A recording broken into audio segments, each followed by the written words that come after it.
নমস্কাৰ এহল live hour আৰু ষ্টুডিঅ'ত মই Pranjal Pratim Hazarika Guinness book of world ৰেকৰ্ডছত নাম সন্নিবিষ্ট হ'ল ভাৰতৰ ৰাষ্ট্ৰীয় পতাকাৰ ৭৮,২২০খন পতাকা একেলগে উৰুৱাই গঢ়িলে অভিলেখ ২৩ এপ্ৰিলত বীৰ কুঁৱৰ সিং বিজয় উৎসৱত এই অভিলেখ ৰচনা কৰা হ'ল বিহাৰৰ ভজপুৰত আয়োজন কৰা হৈছিল এই উৎসৱ গিনিছ বুক অফ ৱৰ্ল্ড ৰেকৰ্ডছত নাম সন্নিবিষ্ট হৈছে ভাৰতৰ ৰাষ্ট্ৰীয় পতাকাৰ ৭৮,২২০খন পতাকা একেলগে উৰুৱাই এই অভিলেখ গঢ়া হৈছে ২৩ এপ্ৰিলত বীৰ কুঁৱৰ সিং বিজয় উৎসৱত এই অভিলেখ ৰচনা কৰা হয় বিহাৰৰ ভজপুৰত আয়োজন কৰা হৈছিল এই উৎসৱৰ গিনিছ বুক অফ ৱৰ্ল্ড ৰেকৰ্ডছত নাম সন্নিবিষ্ট হৈছে ভাৰতৰ ৰাষ্ট্ৰীয় পতাকাৰ ৭৮,২২০খন পতাকা একেলগে উৰুৱাই এই অভিলেখ গঢ়া হৈছে ২৩ এপ্ৰিলত এই অভিলেখ গঢ়া হৈছিল বিহাৰৰ ভজপুৰত বীৰ কুঁৱৰ সিং বিজয় উৎসৱ আছিল আৰু তাতে এই অভিলেখ ৰচনা কৰা হৈছে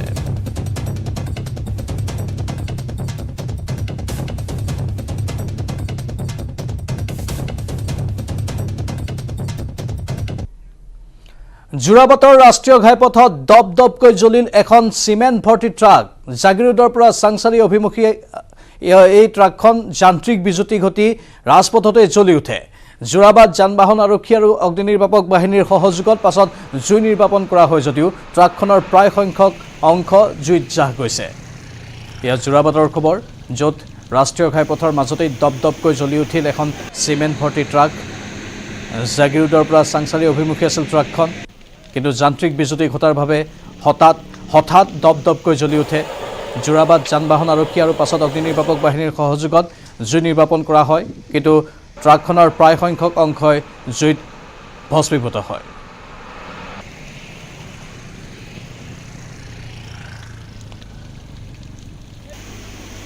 মোবাইল ফোন যোগে জনালে যে 13 মাইল আমতলা বুলি কয় এইটো তাতে মানে এখন 14 চকীয়া ট্ৰাক জ্বলিছে বুলি ক'লে তেতিয়া মই লগে লগে মই ষ্টাফ লৈ আহোঁ আৰু ইতিমধ্যে আহি থাকোঁতে ফায়াৰ ছাৰ্ভিচক খবৰ দিয়া হৈছে কণ্ট্ৰলত জনাই দিয়া হৈছে তাৰপিছত আহি দেখিলোঁ যে গোটেই পৰিৱেশটো চালোঁ চোৱাৰ পিছত গাড়ীবিলাক এটা ছাইডেদি গৈ আছে তাৰপিছত আমি তথাপিতো ব্লক কৰি দিলোঁ ব্লক কৰি দিয়াৰ পিছত যেতিয়া ফায়াৰ ছাৰ্ভিচ আহিলে অহাৰ পিছত গাড়ীখনৰ জুই নুমুৱাই তাৰপিছত ৰাস্তা পুৰা ক্লিয়াৰ হয় বৰঝাৰৰ লোকপ্ৰিয় গোপীনাথ বৰদলৈ আন্তঃৰাষ্ট্ৰীয় বিমানবন্দৰৰ সমীপৰ ভিআইপি চকত ভয়ংকৰ অগ্নিকাণ্ড ভিআইপি চকৰ SBI বেংকৰ সন্মুখত থকা এখন কিতাপৰ দোকানত এই অগ্নিকাণ্ডৰ সূত্ৰপাত ঘটে কিতাপৰ দোকানখনৰ পৰা ওচৰত থকা চাহ দোকানকে ধৰি মুঠ 4খন দোকান ভস্মীভূত হয় অগ্নিকাণ্ডত অগ্নিনিৰ্বাপক বাহিনীৰ প্ৰায় 3খন বাহন আহি জুই নিৰ্বাপন কৰিবলৈ সক্ষম হয় বৈদ্যুতিক শ্বৰ্ট চাৰ্কিটৰ ফলত এই অগ্নিকাণ্ডৰ সূত্ৰপাতৰ সন্দেহ কৰা হৈছে একালি নিশাৰ ভাগৰ কিছু দৃশ্য বৰঝাৰৰ লোকপ্ৰিয় গোপীনাথ বৰদলৈ আন্তঃৰাষ্ট্ৰীয় বিমানবন্দৰৰ সমীপৰ ভিআইপি চকত এই ভয়ংকৰ অগ্নিকাণ্ড সংঘটিত হয় জুইৰ লেলিহান শিখা তাত দেখিবলৈ পোৱা গ'ল দপদপকৈ জ্বলি উঠিল এই অঞ্চলৰ কেইবাখনো প্ৰতিষ্ঠান ভিআইপি চকৰ SBI বেংকৰ সন্মুখত থকা এখন কিতাপৰ দোকানত অগ্নিকাণ্ডৰ এই সূত্ৰপাতৰ ঘটনা কিতাপৰ দোকানখনৰ পৰা ওচৰত থকা চাহ দোকানকে ধৰি মুঠ 4খন দোকান ভস্মীভূত হয় অগ্নিকাণ্ডত অগ্নিনিৰ্বাপক বাহিনীৰ প্ৰায় 3খন বাহন তাত উপস্থিত হৈ লগে লগে আৰু জুই নিৰ্বাপন কৰে বৈদ্যুতিক শ্বৰ্ট চাৰ্কিটৰ ফলত এই অগ্নিকাণ্ডৰ সূত্ৰপাত হোৱা বুলি উল্লেখ কৰা হৈছে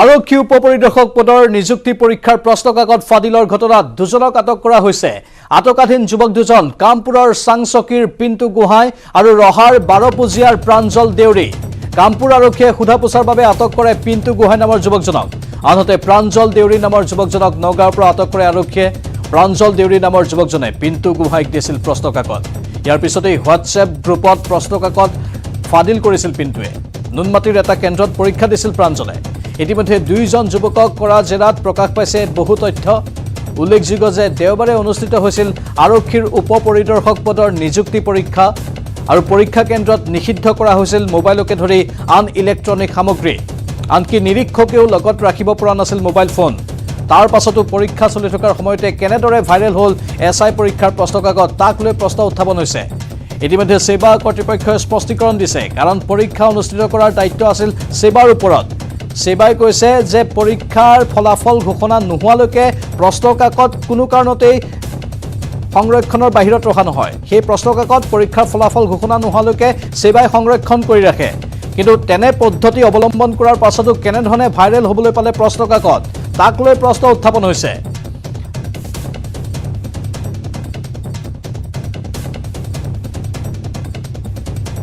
যথেষ্ট হতাশ কৰিছে আৰু মোৰ যিমানবোৰ বন্ধু বান্ধৱ আছে প্ৰত্যেকে বহুত মানে চেষ্টা কৰিছিলে আৰু বহুতৰ এইটো লাষ্ট চান্স আছিলে, মোৰ দৰে বহুতৰ এইটো আছিলে শেষ সুযোগ। গতিকে তাৰ পাছত এনেকুৱা ধৰণৰ যেতিয়া হৈছে প্ৰশ্নকাকত এতিয়া ফাদিল হোৱাৰ ধৰণৰ যিটো বিতৰ্ক আৰম্ভ হৈছে, এতিয়া মোৰ দৰে বহুজনকে হতাশ কৰিছে মই ভাবো।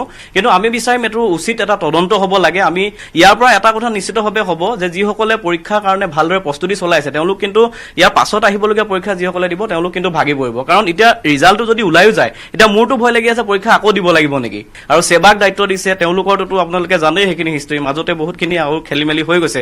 গতিকে মই ভাবো এই বস্তুবোৰ শেষ হ'ব লাগে। আৰু মুখ্যমন্ত্ৰী ডাঙৰীয়া, সন্মানীয় মুখ্যমন্ত্ৰী ডাঙৰীয়া ডিজিপি মহোদয় তেওঁলোকেতো সততে কৈয়ে থাকে, আমি শুনিয়ে থাকো যে নিকা ভাৱমূৰ্তি এটা তেওঁলোকে ৰচনা কৰা বা খুব মানে নিকা প্ৰক্ৰিয়াৰ মাজেৰে নিযুক্তি দিয়া, সেইটো কথা তেওঁলোকে কৈয়ে থাকে। আৰু এইটো আমি বিচাৰো, মনে প্ৰাণে বিচাৰো। মোৰ দৰে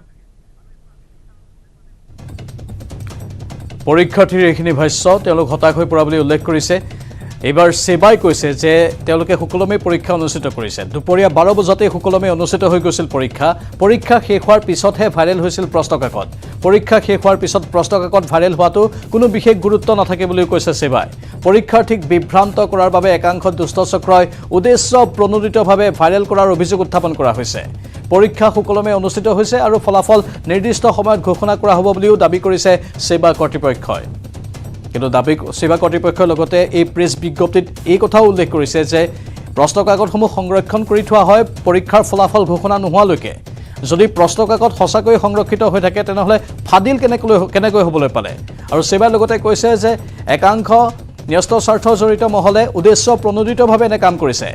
এনে কাম কৰিবলৈ সেই চক্ৰটোৱে ক'ৰ পৰা সাহস পালে বা কেনেধৰণে সুযোগ পালে তাক লৈ প্ৰশ্ন উত্থাপন হৈছে।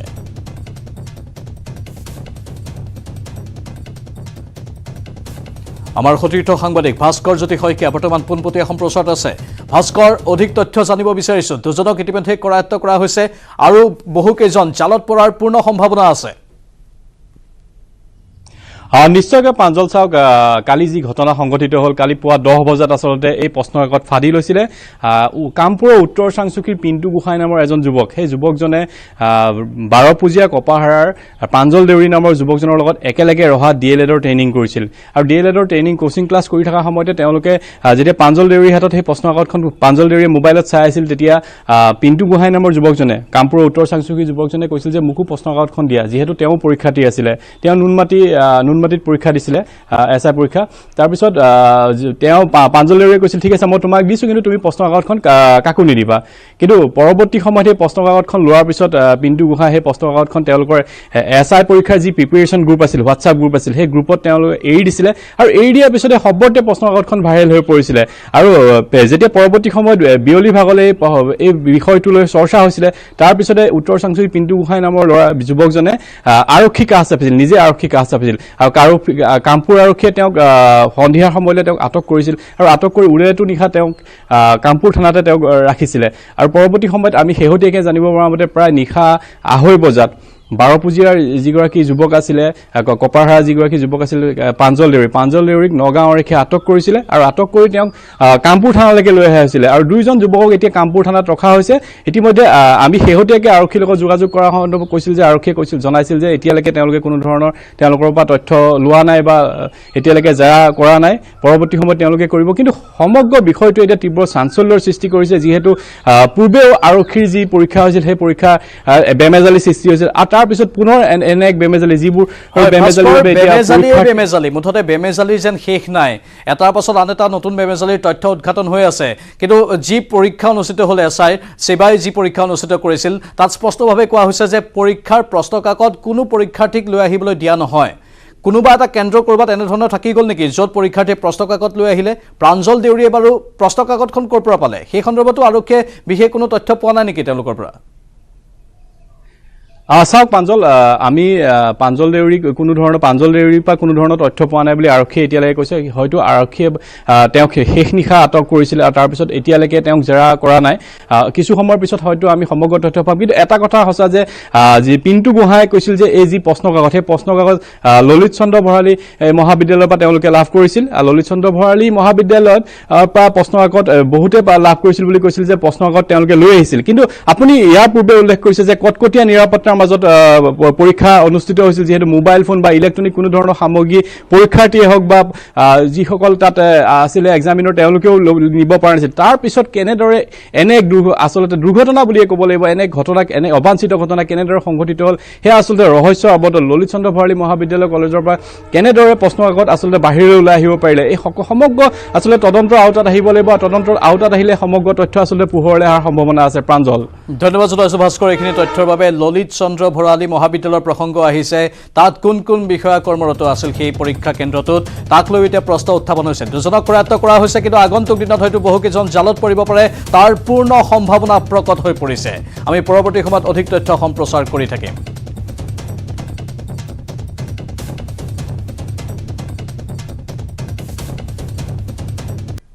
আপুনি চাই আছে লাইভ আৱাৰ টুইটাৰ কিনিলে ইলন মাস্কে আমেৰিকাৰ ধনকুবেৰ ইলন মাস্কে 3,77,000 কোটি টকাত ক্ৰয় কৰিলে টুইটাৰ মাইক্ৰ ব্লগিং সাইট টুইটাৰৰ শ্বেয়াৰ ক্ৰয় কৰোঁতে মাস্কৰ খৰচ পৰিল $4,400 কোটি ভাৰতীয় টকা অনুসৰি প্ৰায় 3,36,941 কোটি 22 লাখ টকা ইলন মাস্কে $54.2 ক্ৰয় কৰিছে একোটা শ্বেয়াৰ ক্ৰয় কৰিবৰ বাবে ইলন মাস্কে দিছিল নগদ ধন কিছুদিন আগতে 22,000 কোটি টকাৰ বিনিময়ত মাইক্ৰ ব্লগিং সাইট টুইটাৰৰ 9.2% মালিকীস্বত্ব ক্ৰয় কৰিছিল ইলন মাস্কে টুইটাৰৰ স্বত্ব ক্ৰয় কৰাৰ পিছত ছ'চিয়েল মিডিয়া প্লেটফৰ্মটোত এডিট অপশ্যনৰ সুবিধা দিয়াৰ সম্ভাৱনা আছে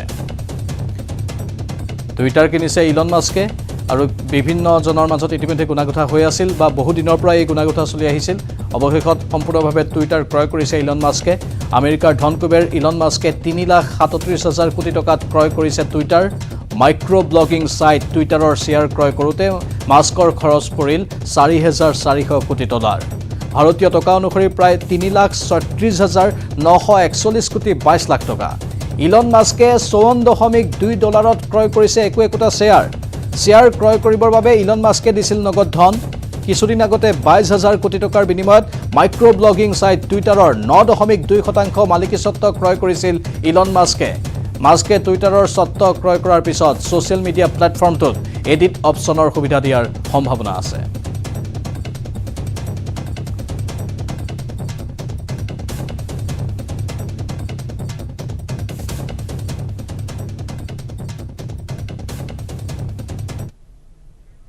বজাৰত এতিয়া অত্যাৱশ্যকীয় সামগ্ৰীৰ মূল্য বৃদ্ধি উত্তৰ গুৱাহাটীৰ প্ৰতিখন পাচলি বজাৰত বাঢ়িছে শাক-পাচলিৰ দাম 40 টকাৰ পৰা 200 টকা দৰ পাচলিৰ দাম বৃদ্ধি হৈছে পটল 100 টকা ভাতকেৰেলা 200 টকা প্ৰতি কেজিত 1 টকা 2 টকা দৰৰ বন্ধাকবি এতিয়া দাম হৈছে গৈ 60 টকা এনেধৰণে মূল্য বৃদ্ধিৰ জুই বজাৰত প্ৰতিদিনে খাদ্য সামগ্ৰীৰ মূল্য বৃদ্ধি পাই আছে উত্তৰ গুৱাহাটীৰ প্ৰতিখন পাচলি বজাৰত শাক-পাচলিৰ দাম অভাৱনীয় হাৰত বৃদ্ধি পাইছে 40 টকাৰ পৰা 200 টকা দৰত এতিয়া পাচলিৰ দাম বৃদ্ধি হৈছে গৈ আমি পুনৰ কৈছোঁ পটল 100 টকা হৈছে তাত ভাতকেৰেলা 200 টকা প্ৰতি কেজিত হৈছে আৰু 1 টকা 2 টকা দৰৰ বন্ধাকবিৰ দাম হৈছে গৈ 60 টকা জনসাধাৰণে কপালত হাত দিবলগীয়া অৱস্থা হৈছে ত্ৰাহি মধুসূদন কৰিছে সৰ্বসাধাৰণ জনতাই যেন সকলো ক্ষেত্ৰতেই চৰকাৰে মূল্যবৃদ্ধি নিয়ন্ত্ৰণৰ বাবে যি পদক্ষেপ ল'ব লাগিছিল সেই ক্ষেত্ৰত যেন গায়ৰা মনোভাৱ পোষণ কৰিছে বা সুপা ঢিলা নীতি গ্ৰহণ কৰিছে জনতাৰ মূৰত ৰাম টাঙোন পৰিছে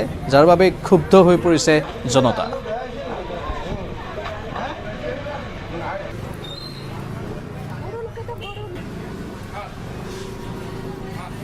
শাক-পাচলিৰ দৰ বৃদ্ধি পাইছে মানে শাক-পাচলি এতিয়া মানুহে বজাৰত নহয় সোণৰ দোকানত কিনা নিচিনাই হৈছে আপুনি যি শাক-পাচলি নিকিনক 120 টকাৰ তলত একো শাক-পাচলিয়ে পোৱা নাযায় আপুনি এতিয়া বেপাৰীক কেজি হিচাপে নহয় আপুনি পোৱা হিচাপে শাক-পাচলি কিনিব লাগিব পোৱা 40 টকা 50 টকা এয়ে আমাৰ বেপাৰ আৰু চৰকাৰৰ কোনো চকু কাণ নাই চৰকাৰে নিজৰ ঢাল ঢোল বজায়ে আছে কিন্তু সাধাৰণ জনতা এনেকৈ মৰিয়ে আছে বজাৰত বেপাৰীৰ লগত কাজিয়া লাগি এটা দুৰ্ভোগ বেয়া পৰিস্থিতি সৃষ্টি কৰিছে। যিবিলাক মিঠাতেল বা ৰিফাইনৰ যিবিলাক আপোনাৰ পিন থাকে, আজিকালি দোকানীবিলাকে পিনটোতে বিক্ৰী কৰি আছে, কিন্তু পিন কমি গ'লেও কিন্তু সেই পিনটোতেই তেওঁলোকে। ভাৰতত কোভিডৰ সংক্ৰমণ বৃদ্ধি পাইছে। দেশত প্ৰতিদিনে বাঢ়িবলৈ ধৰিছে সংক্ৰমণৰ সংখ্যা। 24 ঘণ্টাত 2541 জন নতুনকৈ কোভিডত আক্ৰান্ত হৈছে। সংক্ৰমণৰ লগতে বৃদ্ধি পাইছে মৃত্যুৰ সংখ্যাও। বিগত 24 ঘণ্টাত 30 জন লোক কোভিড আক্ৰান্ত হৈ প্ৰাণ হেৰুৱাইছে। অৱশ্যে এতিয়াও সংক্ৰমণৰ হাৰ 0.04% হোৱাৰ বিপৰীতে আৰোগ্যৰ হাৰ হৈছে 98.75%। ৰাজধানী দিল্লীত 1011 জন নতুনকৈ কোভিডত আক্ৰান্ত হৈছে। মহাৰাষ্ট্ৰত সোমবাৰৰ দিনটোত 84 জন, তেলেংগানাত 34 জন, পঞ্জাৱত 20 জন আৰু ছত্তীশগড়ত 6 জনকৈ লোক নতুনকৈ আক্ৰান্ত হৈছে কোভিডত। ইপিনে দেশত সংক্ৰমণৰ সংখ্যা বৃদ্ধি পোৱাৰ বাবে গোৱা চৰকাৰে ৰাজ্যখনত জাৰি কৰিছে নতুন নিৰ্দেশনা। কৰ্ণাটক, গোৱাৰ নাগৰিক আৰু পৰ্যটকে মাস্ক পৰিধান কৰাটো বাধ্যতামূলক কৰিছে ৰাজ্যখনৰ চৰকাৰে।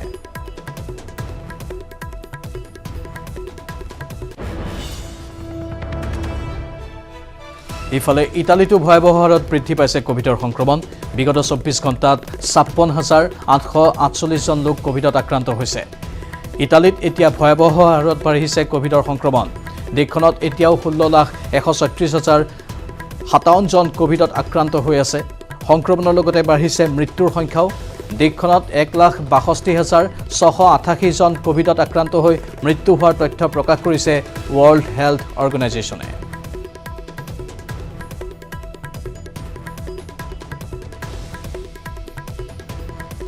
আনফালে চীনত এতিয়াও হ্ৰাস পোৱা নাই কোভিডৰ সংক্ৰমণ। প্ৰতিদিনে ভয়াৱহ হাৰত বাঢ়িছে আক্ৰান্তৰ সংখ্যা চীনত। দেশৰ সৰ্ববৃহৎ চহৰ চাংহাইত কোভিড সংক্ৰমণ বৃদ্ধিৰ বাবে লকডাউন ঘোষণা কৰাৰ পাছত এতিয়া চাংহাইৰ লগতে বেইজিঙৰ কিছু অঞ্চলতো কোভিডৰ সংক্ৰমণ বৃদ্ধি পাইছে, যাৰ বাবে দেশখনৰ চৰকাৰে বেইজিঙৰ কিছু অঞ্চলত লকডাউন ঘোষণা কৰিছে। এতিয়াৰে পৰা বেইজিঙৰ প্ৰতিগৰাকী নাগৰিকৰ কোভিড টেষ্ট বাধ্যতামূলক কৰিছে স্বাস্থ্য বিভাগে। চাংহাই চহৰখনত কোভিডত আক্ৰান্ত 87 জন লোকৰ মৃত্যু হৈছে। লকডাউনৰ বাবে দুয়োখন চহৰত খাদ্যৰ সংকটে দেখা দিছে। দুয়োখন চহৰত কিছু সময়ৰ বাবে লকডাউন শিথিল কৰাৰ ফলত খাদ্য সামগ্ৰী ক্ৰয়ৰ বাবে দোকানসমূহত ভিৰ পৰিলক্ষিত হৈছিল। লকডাউনৰ ফলত এতিয়া খাদ্য সামগ্ৰীৰ দোকানসমূহতো খাদ্যৰ নাটনিয়ে দেখা দিছে।